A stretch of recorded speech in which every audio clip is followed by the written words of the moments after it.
Hey guys, ഇന്ന് ഞങ്ങളെല്ലാവരും കൂടെ ഒന്ന് പുറത്തോട്ട് പോവുകയാണ്. കുറേ നാളായി ഞങ്ങളെല്ലാവരും കൂടെ ഒന്ന് പുറത്ത് പോയി. ഇപ്പോഴാണ് ഞാൻ വീട്ടിലും കൂടെ ഉണ്ട്. അതുകൊണ്ടാട്ടോ ഞങ്ങളിപ്പോൾ എല്ലാവരും കൂടെ ഒന്ന് പുറത്തോട്ട് പോകുന്നത്. അപ്പോൾ ബാക്കി വിശേഷങ്ങൾ ഞാൻ നിങ്ങൾക്ക് കാണിച്ചു തരാവേ. ഇപ്പം ഞങ്ങളൊരു ഏകദേശം 2 മണിയൊക്കെ കഴിഞ്ഞപ്പോഴേ ഇറങ്ങി. അതുകൊണ്ട് തന്നെ വലിയ ട്രാഫിക്കൊന്നും ഇല്ലായിരുന്നു കേട്ടോ. പിന്നെതാ ചിന്നുവിൻ്റെ അടുത്തൊന്ന് വീഡിയോയ്ക്ക് പോസ്റ്റ് ചെയ്യാൻ പറഞ്ഞു. പക്ഷെ അവൾക്ക് കുറച്ച് നാണമാണ്. ഇതാണ് ചിന്നു പഠിക്കുന്ന സ്കൂൾ. പണ്ട് ഞാനും ഇവിടെ ആയിരുന്നു പഠിച്ചിരുന്നത്. അങ്ങനെ കുറച്ച് ദൂരം പോയപ്പോഴത്തേനും അവിടെ റോഡ് സൈഡിൽ കുറച്ച് മാങ്ങയും പേരയ്ക്കൊക്കെ വിൽക്കുന്ന കണ്ടേ. അങ്ങനെ അമ്മ കുറച്ച് പേരയ്ക്കൊക്കെ ഞങ്ങൾക്ക് വാങ്ങിച്ചുകൊണ്ട് വന്നു. വലിയ പേരയ്ക്കായിരുന്നു കേട്ടോ. അത്യാവശ്യം നല്ല ടേസ്റ്റും ഉണ്ടായിരുന്നു. അത് കഴിച്ചപ്പോൾ തന്നെ എൻ്റെ വയറ് ഫുള്ളായി. ഇപ്പം ഞങ്ങളിതാ കൊല്ലം എത്തിയിട്ടുണ്ട്. കുറേ നാളുകൾക്ക് ശേഷം കാണുന്നതുകൊണ്ടാണെന്ന് തോന്നുന്നു. അത്യാവശ്യം സ്ഥലങ്ങൾക്കെല്ലാം നല്ല മാറ്റം ഉണ്ടായിരുന്നേ. അങ്ങനെ കുറച്ച് ദൂരം യാത്ര ചെയ്തിട്ട് ഞങ്ങളിതാ കൊല്ലം ബീച്ചിലെത്തിയിട്ടുണ്ട്. അമ്മ കാര്യമായിട്ട് അച്ഛനോട് ഈ കാറ് പാർക്ക് ചെയ്യുന്നതിനെ പറ്റിയിട്ട് എന്തോ സംസാരിച്ചുകൊണ്ടിരിക്കുകയാണേ. അങ്ങനെ ഞാൻ അവിടെ നിന്ന് കുറച്ച് വീഡിയോസൊക്കെ ഇങ്ങനെ എടുത്തുകൊണ്ടിരിക്കുക. ക്യാമറാമാൻ ഞാനായതുകൊണ്ട് തന്നെ എല്ലാവരുടെയും മുഖം ഇതിൽ ഉൾപ്പെടുത്താനായിട്ട് ഞാൻ കുറച്ച് കഷ്ടപ്പെട്ടു. കാരണം എല്ലാവരും ഇപ്പം പല പല സ്ഥലത്താണ് തന്നെ. അങ്ങനെ ഞാൻ അമ്മയുടെ അടുത്തോട്ട് പോയി. അമ്മ ഇപ്പോഴും അച്ഛനെ എന്തോ കാര്യത്തിന് വഴക്ക് കുറഞ്ഞുകൊണ്ടിരിക്കുക.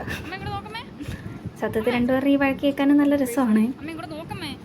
അമ്മയടുത്ത് കുറേ പ്രാവശ്യമായിട്ട് ഞാൻ കാര്യമായിട്ട് പറയുന്നുണ്ടെന്ന് പോസ് ചെയ്യാം. പക്ഷെ അമ്മ നോക്കുന്നതേയില്ല.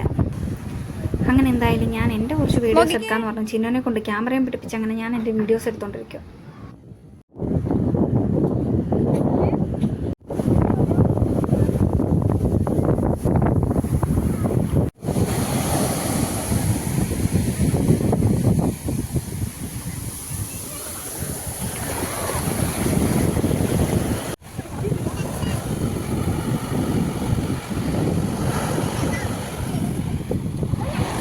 അതെ, ഇവളീ നിൽക്കുന്ന എൻ്റെ അടുത്ത് വഴക്കുണ്ടാക്കിയിട്ടാട്ടോ.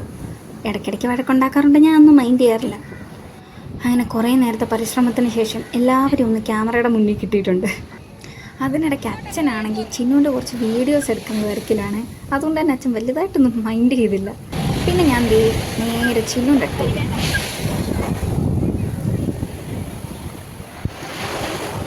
അത് കഴിഞ്ഞ് ഞങ്ങൾ അച്ഛൻ്റെ അമ്മയുടെയും കൈയൊക്കെ പിടിപ്പിച്ച് കുറച്ച് ഫോട്ടോസും വീഡിയോസും ഒക്കെ എടുത്തേ.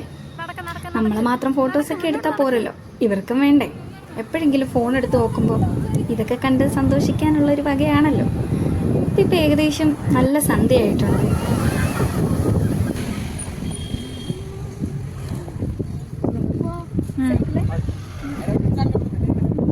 അങ്ങനെ അതൊക്കെ കഴിഞ്ഞ് ഞങ്ങൾ ഫുഡ് കഴിക്കാനായിട്ട് നേരെ കൊല്ലത്തുള്ളൊരു KFCയിലോട്ടാണ് പോയത്.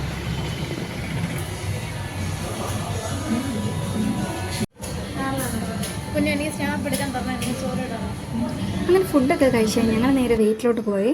അപ്പോൾ ഇന്നത്തെ വീഡിയോ ഇത്രയേ ഉള്ളൂ. ബൈ.